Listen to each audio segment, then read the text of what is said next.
May the 11th, 1996, Miami International Airport.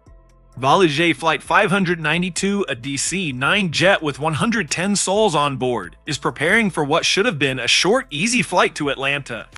It's a warm Florida afternoon and the skies are clear. The passengers file in, families, business travelers, a child visiting her grandparents.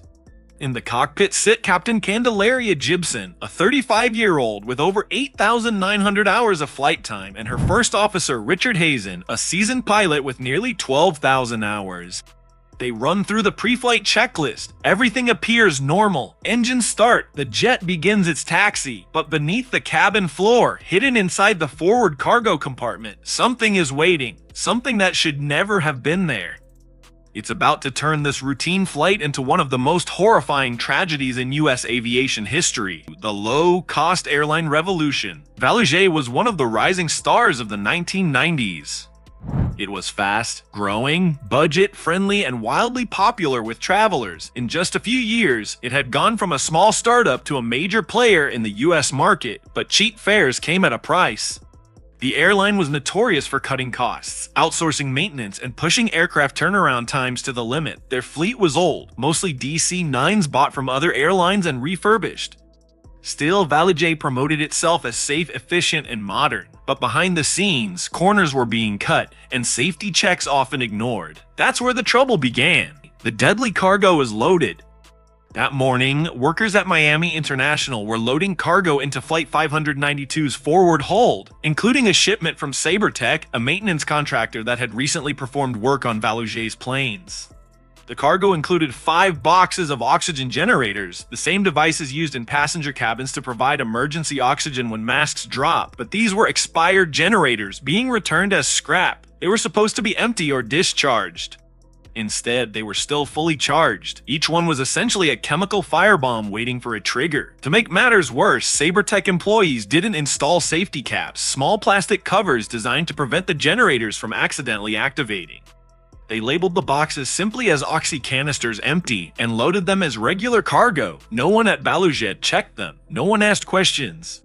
No one realized that inside those boxes lay 144 powerful oxygen generators, each capable of reaching over 500 degrees Fahrenheit when activated. Takeoff at 2:04 p.m.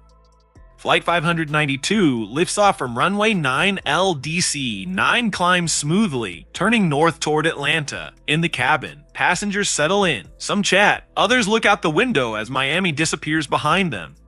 But in the cargo hold, 11 minutes after takeoff, one of those oxygen generators jolts to life. It triggers a chemical reaction, releasing oxygen and generating extreme heat. In seconds, cardboard boxes catch fire. Flames race through the forward compartment, feeding on the oxygen being released. The DC-9's thin cargo liner isn't built to withstand such temperatures. Smoke starts seeping through the cabin floor. We're on fire. At 2:10 p.m., just 6 minutes after takeoff, the cockpit voice recorder picks up a bang followed by confusion. The crew smells smoke. Warning lights flash. The electrical systems begin to fail. First Officer Hazen radios Miami Center DIA. "We need to go back to Miami. We have smoke in the cockpit." Air traffic control clears them to turn back. The DC-9 banks south, heading for the nearest runway, but within seconds, the fire spreads. The cockpit fills with smoke so thick the pilots can barely see their instruments. The flight data recorder captures rapid system failures, hydraulic pressure dropping, controls becoming sluggish. In the cabin, panic erupts. Passengers struggle to breathe as thick, toxic smoke pours from the floor vents. Flight attendants try to help, but visibility drops to 0. A passenger screams, then another. In the cockpit, Captain Gibson calls out, "We're losing everything." It's the final moments. At 2:13 p.m., Monsieur. Just 10 minutes after takeoff, Flight 592 is only 7 miles northwest of Miami International Airport, but it's already doomed. The heat in the cargo hold has burned through control cables running under the floor. The DC-9 becomes uncontrollable. The cockpit voice recorder captures the final words, "We're going down." Seconds later, the jet rolls sharply to the right, nose dropping. The aircraft plummets from 10,000 feet, descending at over 400 miles per hour. At 2:14 p.m., Flight 592 slams into the Florida Everglades, exploding on impact. The swamp swallows the wreckage. There are no survivors. 110 people are gone. In the search in the swamp, rescue teams rushed to the site, but the Everglades are nearly impassable deep water, thick mud, and mangroves stretching for miles. Helicopters hover overhead, but there's nothing left but floating debris. The impact had been so violent that even large pieces of wreckage were pulverized. For days, recovery teams slog through knee-deep water, searching for remains and clues. They find charred metal, fragments, and dozens of partially melted oxygen generators. The evidence is clear. The fire started in the forward cargo hold. But no one yet understands how it could have ignited so quickly or burned so fiercely. The investigation. The National Transportation Safety Board, NTSB, begins one of the most challenging investigations in its history.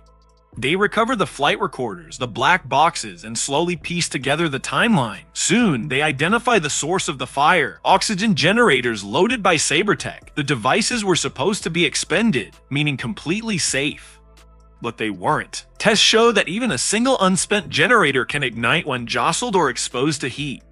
Inside Flight 592's cargo hold, the conditions were perfect for disaster. Sealed space, cardboard packaging, and multiple active generators feeding oxygen to the flames. It wasn't just a fire, it was an oxygen-fueled inferno. A chain of negligence. The deeper investigators dig, the worse it gets. Sabertech mechanics admit they didn't have proper training on how to handle oxygen generators. They had been told simply to box them up and send them back. ValuJet, for its part, had no system to verify what was being shipped in its cargo holds. Their operations manuals barely mention hazardous materials. The Federal Aviation Administration, was also blamed. Inspectors had already warned about ValuJet's safety practices months earlier, but the airline was allowed to keep flying. The tragedy wasn't a single mistake, it was a chain of failures, built on negligence, oversight, and greed. Fallout and fury. The crash of ValuJet 592 horrified the nation. Families of the victims demanded answers. How could an airline allow explosives to be loaded onto a passenger flight?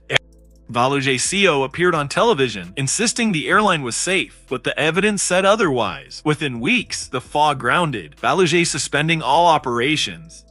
Sabertech, meanwhile, faced criminal charges for mishandling hazardous materials and falsifying shipping documents. It was the first time in U.S. history that an aviation maintenance company had been prosecuted in connection with an air crash, and the rules rewritten. Out of tragedy came reform. After Flight 592, the FAA completely overhauled how airlines handle hazardous materials. Airlines were required to have stricter cargo checks, detailed manifests, and mandatory employee training. The rules for oxygen generators changed forever. They could no longer be shipped on passenger aircraft under any circumstance. ValuJet eventually rebranded as AirTran Airways, trying to escape the stigma of its name, but the legacy of Flight 592 remained. Every pilot, every mechanic, every safety inspector knew this was the disaster that should never have happened. Final reflections. At the crash site in the Everglades, a memorial now stands, 110 concrete pillars arranged in a gentle arc, each bearing a name. Beneath the open Florida sky, they rise from the swamp like silent sentinels, stark against the grass and water. When you visit, it's quiet, eerily quiet. Only the wind moves, whispering through the reeds, carrying the faint cry of distant birds. The air feels heavy there, as if it still remembers the explosion, the fire, and the chaos of that tragic day. Each pillar points toward the exact spot where ValuJet Flight 592 came down, toward the place where 110 lives ended in an instant, swallowed by the swamp. The memorial isn't grand or imposing, it's simple, solemn, and painfully human, just names and silence. But that simplicity makes it powerful. It doesn't just honor the victims, it confronts the truth.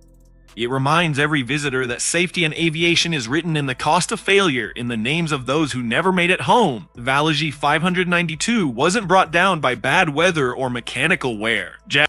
It wasn't an act of sabotage or a tragic mystery lost to time. It was brought down by negligence, by a box of mislabeled oxygen generators stored illegally in the cargo hold. By a failure of oversight, of regulation, of accountability. It was brought down by people who cut corners, ignored warnings, and believed that saving time or money was worth the risk. When the cargo caught fire, the crew never had a chance. Within minutes, smoke filled the cabin, instruments failed, and the jet plunged helplessly into the Everglades. It was over in seconds, a horrifying chain of errors that should never have happened. The disaster of ValuJet 592 became a wake-up call for an entire industry. It exposed the cracks beneath America's booming budget airline. The illusion that low cost could ever come without consequence. Stricter rules followed, inspections became tougher, and maintenance standards were rewritten. But for the families who still visit that memorial, those changes came too late.